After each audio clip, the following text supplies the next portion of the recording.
être arrivé quand on n'est pas encore parti. L'enjeu n'est pas toujours le but,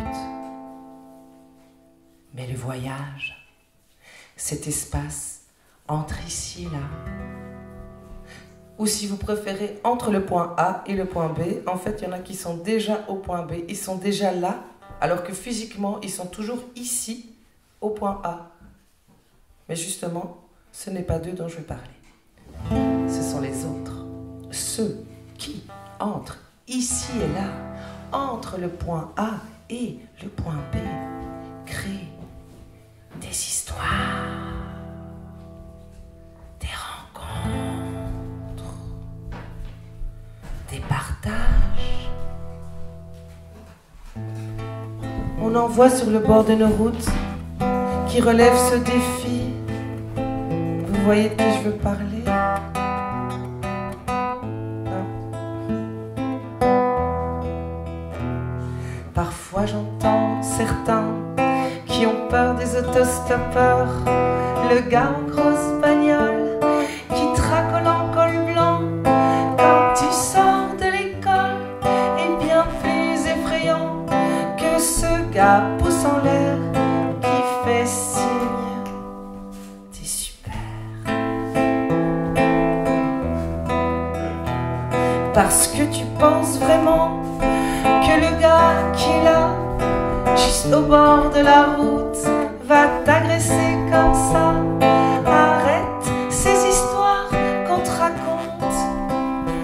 Il est grand temps pour faire du mal. Je pense qu'on s'y prend autrement. Toi tu accueilles un étranger, c'est généreux. Cet étranger lui, il te confie sa vie. Tu es aussi un étranger pour lui. Alors j'ose affirmer que le plus courageux c'est l'autostoppeur. Aventurier au grand corps, autostoppeur, autostoppeur. 20 ans déjà que je les chope, droppe tous, sans discrimination, jeune, vieux, la nuit, noir, fou. Je remercie l'autostoppeur qui baisse mon empreinte CO2 de moitié, sans stress.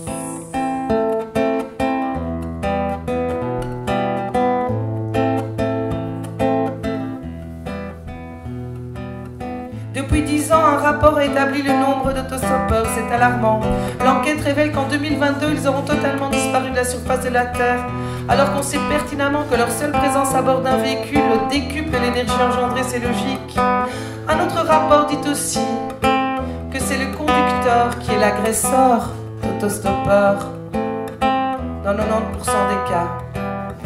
Mais dans 99,9999999999999%, on passe de bons moments.